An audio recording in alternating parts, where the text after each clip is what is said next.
Alô, amigos e amigas do programa Cidadania. Hoje o nosso tema em exame é a redução da maioridade penal. Vários clamores têm sido levantados na sociedade em razão de uma violência cometida por setores sociais adolescentes, e isso suscita um debate em torno dessa redução da maioridade penal. E para examinar essa questão conosco, nós temos aqui a presença do senador Cacildo Maldaner, que é do PMDB de Santa Catarina, a quem agradeço muito pela presença aqui. Obrigado, senador. Eu agradeço.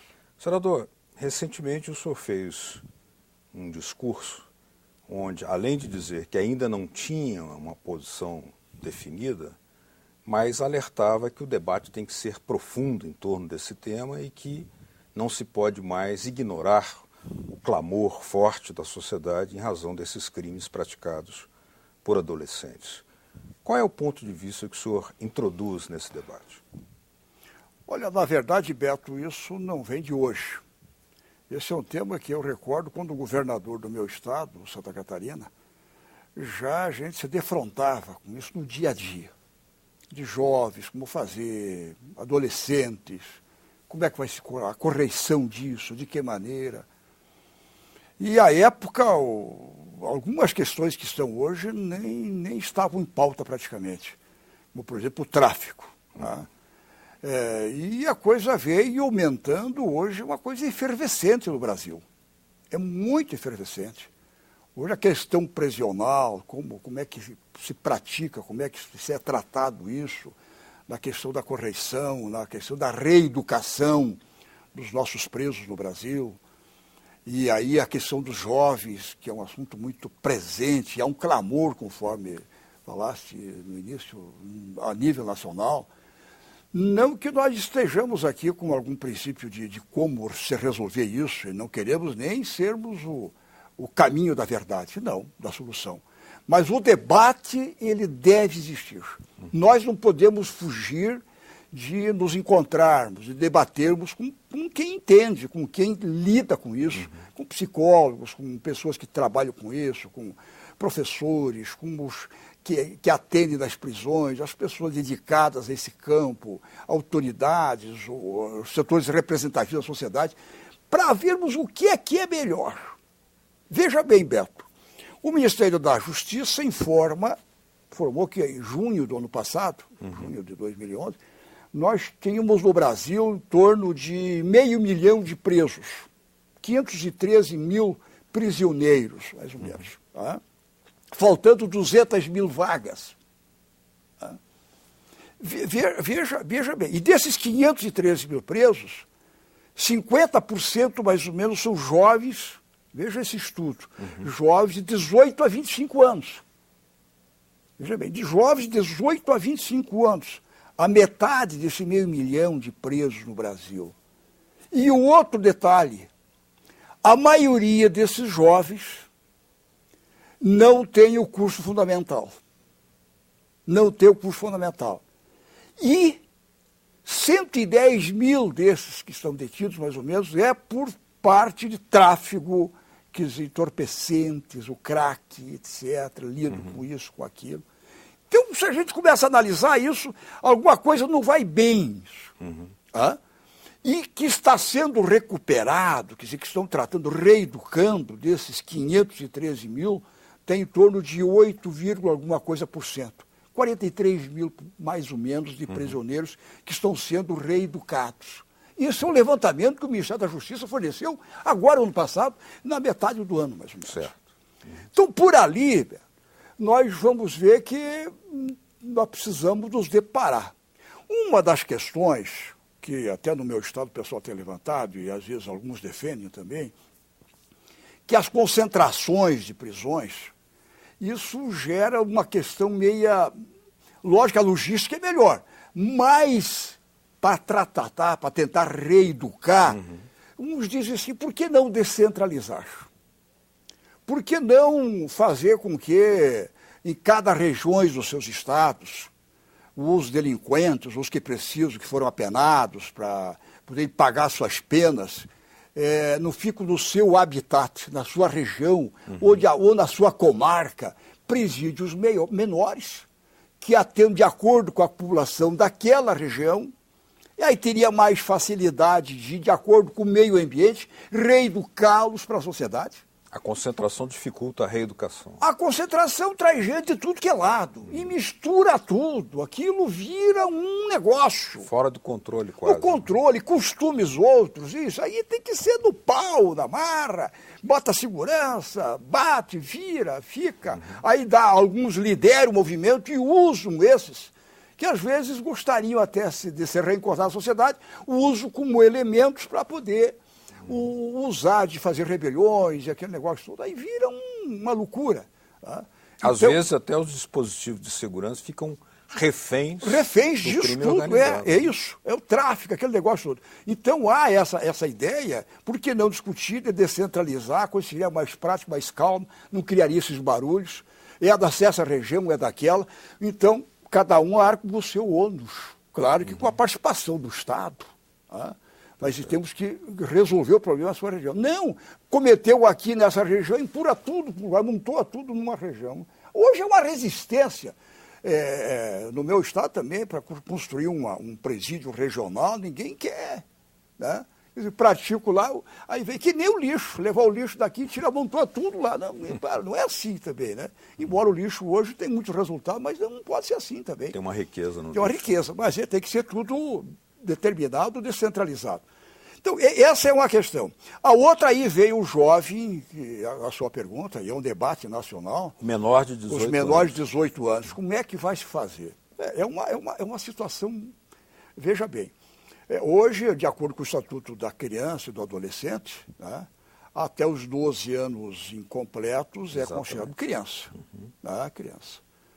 Aí, ali dos 12, depois em diante, até os 18, é considerado ali o jovem, né? É o jovem que tem as correições, tem as penalidades, são internados, mas ficam também em rebeliões ali, ficam naquelas concentrações, e a reeducação hoje está muito, muito fraca. Quer dizer, ele fica ali detido, ele cometeu uma pena, um crime, ou coisa que o valha, mas fica tudo misturado, sabe como é que é, Silberto? Fica tudo para tirar dali, para saneá-lo. Nós precisamos enfrentar alguma coisa diferente. E eu penso, a gente joga como discussão. Certo. Quem sabe o jovem de 14 a 18 anos, né, 14 a 18 anos, coisa mais ou menos que o valha, né? Se nós pudéssemos criar algumas diferenças, diferenciar isso. Depende do tipo da pena que ele cometeu. Se ele cometeu uma pena de esponte própria, né, um jovem de 16 anos, por exemplo, 17, cometeu um crime, né, um furto, ou roubo, ou, ainda mais se for um crime hediondo, estupro, ou furto, né, com roubo, quer dizer, que aí é um crime forte. E se foi comprovado que ele fez de esponte própria, porque hoje o jovem ele é bem informado. Se ele praticou de esponte própria, a legislação brasileira hoje diz que ele pode ficar no máximo 3 anos, até os 18. Até os 18 depois ele é liberado.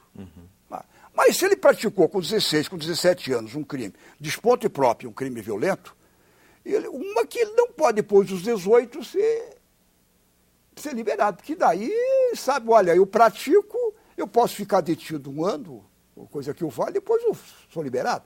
Né? Eu acho que isso nós temos que rever.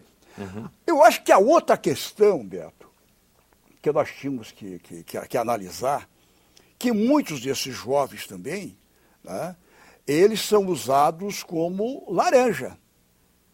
Né? Aí tem que ver se ele agiu de esponte própria ou se ele foi manuseado, se ele foi usado por maiores, por pessoas experientes, por quem pratica crimes, mas não quer aparecer.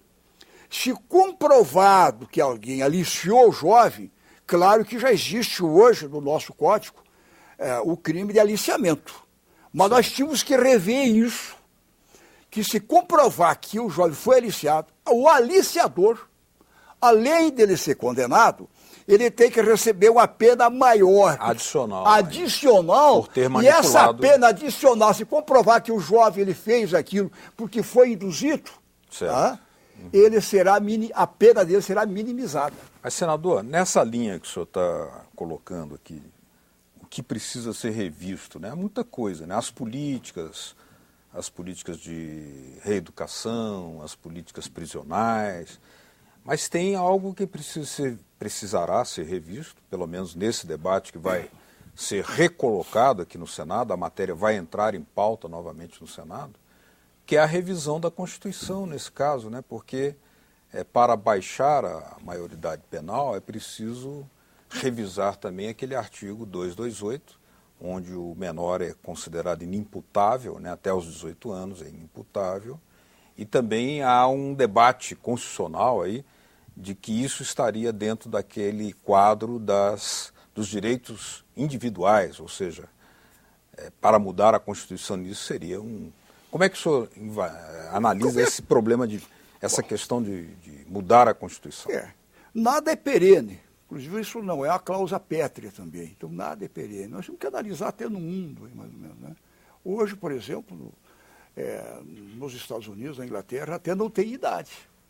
E eles lá, a legislação deles, analisam, mesmo que a idade seja de 14, 15 anos, eles analisam para ver se o crime praticado, de que maneira foi, não é pela idade, eles analisam se aquilo foi proposital, de que maneira foi intencional, como é que foi, e de acordo com isso é dosado a pena. Tá? Pega na Alemanha, eles têm uma idade mínima de 14 anos. Já tem idade matemática, como se diz, né? Tem os países que divergem também, né? Eu acho que nós deveríamos, e aí é claro, nós temos que mudar a Constituição, e eu acho que essa consciência tem que ser debatida no Congresso Nacional, mas isso com o auxílio das pessoas que são da área, da sociedade organizada. Nós não é só reduzir matematicamente a idade, vamos pôr para 15 anos, 16. Eu acho que nós temos que analisar, se envolver os 14, porque hoje as pessoas são muito claras para ver, tinha que analisar não só a questão biológica, quer dizer, do ano, né? Tinha que analisar, como tem alguns países que analisam, a questão biopsicológica. Né? Tem que incutir nessa análise não só a questão biológica, mas também a questão psicológica, de por que ele praticou, de que maneira, foi intencional, não foi, foi induzido. Eu acho que essas questões tem que colocar à mesa. Eu acho que isso é fundamental. E aí, em cima disso, se reduzir matematicamente ou biologicamente a idade, mas tem que ter o ingrediente da parte educacional, da parte psicológica, de como é que a pessoa foi criada, qual é o ambiente, qual é a maneira. Porque a mesma coisa é o adulto, ele que, vamos supor, o cara ele não é letrado, ele não aprendeu, praticou não sei o que ele está sendo condenado, e ele, para ser reeducado, é muito mais fácil do que aquele profissional. O profissional que entende, ele é estudado, recebeu as instruções e pratica, aquilo tem que ter cuidado. Porque na própria legislação atual, senador, né, vamos recordar ao telespectador, existe entre os 18 aos 21 uma atenuação de penas em razão dessa própria faixa etária, né, biológica. Né? Naquele pronunciamento que o senhor fez e que eu citava no início, o senhor faz uma sugestão, talvez seja criar uma categoria de crimes diferenciados. O senhor podia explicar um pouco mais? O que eu gostaria de mesmo, nessa redução de idades, se for o caso, mas a diferenciação é saber, ele, no caso, não só biologicamente analisando, no caso psicológico, para ver se ele, de fato, ele praticou porque ele não sabia, aí vai entrar o grau de instrução, etc. Aí ele tem que pagar, sim, mas ele tem que ter uma espécie de recuperação. Né? Esse jovem, ele é fácil, às vezes, se comprovar isso, que ele não foi, ele ou foi induzido, ou ele não sabia, ou achou que isso é aventura, ou é a questão de sobrevivência, ou é a questão que ele entrou no tráfico e aí ele não sabe como... Né?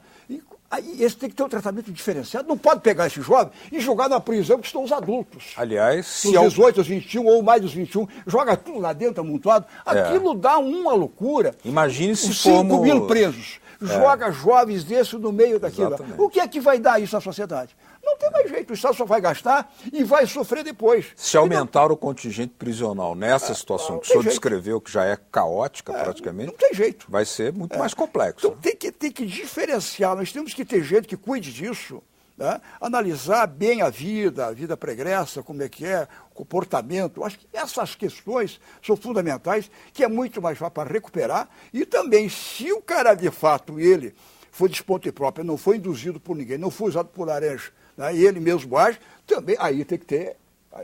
Aí não pode também, quando chegar à maioridade, ser liberado. Até tem que ter os condicionantes. Eu acho que esse debate, Beto, a nível nacional, ele é fundamental. Aí nós vamos atender mais um clamor da sociedade, vamos prevenir, sempre procurando com a educação, cuidando muito do tráfico, que eu nunca imaginava. No tempo que eu estava no governo, no meu estado, falava-se aqui e acolá, aqui e acolá aquilo, mas não dava até muita bola. Isso nos anos 90, né? Mas hoje, em tudo que é lugar, é uma loucura. É uma loucura. E aquilo vai viciando, vai pegando, vai levando, e as pessoas, e aí criam. É uma epidemia. Eu tenho amigos meus com os filhos, com netos, ficam tristes, daquilo atormenta a família toda. A família se entristece e não sabe como corrigir, aí não olha. Isso aí o Estado tem que encontrar, quem sabe, descentralizando e vendo, cuidando nossas fronteiras, mas ser muito rígido, cuidar isso para prevenir e aí procurar reeducar, mas nas escolas, eu acho que tem que inserir no currículo escolar isso com muita firmeza, alertar isso para não tentar ensaiar, não, isso é bom, não sei o quê, só para experimentar esse vidão e tal. Sem esquecer, né, senador, a penetração desse crime organizado, que é muito operacional, né, pelas informações que há por aí, nas instituições de Estado, que é um outro tema mais complexo ainda. Então meu Deus, aí cai o Estado de Direito, aí vira uma bagunça, né? Aí vira uma bagunça. Então tudo isso há que ter muito cuidado. Aliás, o mundo está se abrindo. Até a Holanda, que tinha uma coisa meio liberalizada, na própria maconha. Em relação à droga. Né? A droga, até a Holanda hoje está começando a voltar atrás. A revisar, porque é o ensaio que começa e quando vê, vai indo, começou a gostar, e o nosso jovem, tanto é que está aí. 50% dos nossos presos hoje são de 18 a 25 anos. Eu já vi, nós temos hoje um desemprego no Brasil, um dos melhores do mundo, quer dizer, uma taxa pequena de desemprego. Agora, e esse pessoal aí não tem nem como, quer dizer, está perdida. Ainda não foi alcançado, né? Não tem. Quer dizer, isso é duro, isso não é fácil. Agora, a solução, senador, pelo que nós podemos extrair de todo o seu raciocínio aqui, é enfrentar o debate com muita democracia, ou seja, overdose só de democracia com a sociedade. Aí, né? Para ver como é que a sociedade quer resolver o problema. Né? Eu acho que tem que ser com transparência. Com transparência, discutir isso, envolver a sociedade, descentralizar as prisões, na minha opinião, né? E classificar isso, reduzir a idade mais diferenciando, né? Não só no campo biológico, né? Não só da idade matemática, assim, né? Mas aí tem que entrar a questão psico junto, né? Tem que entrar essas questões que são fundamentais, que hoje no mundo eu acho que isso é fundamental, sem dúvida alguma. Eu acho que nós temos que enfrentar com muita coragem isso, e o lugar de debate é no Congresso Nacional. Né? Muito bem. Queria agradecer aqui a presença do senador Cacildo Maldanha, do PMDB de Santa Catarina, ex-governador daquele estado. Muito obrigado, senador. Estaremos acompanhando esse debate aqui necessário, imprescindível, urgente, um clamor em torno dele, né? Obrigado pela sua presença. E obrigado também a vocês de casa que nos acompanharam. Caso queiram baixar, fazer o download desse ou de outros programas da TV Senado, olha aí na tela uma forma de fazê-lo. www.senado.gov.br/TV. Obrigado mesmo pela sua audiência. Até o próximo Cidadania. Tchau.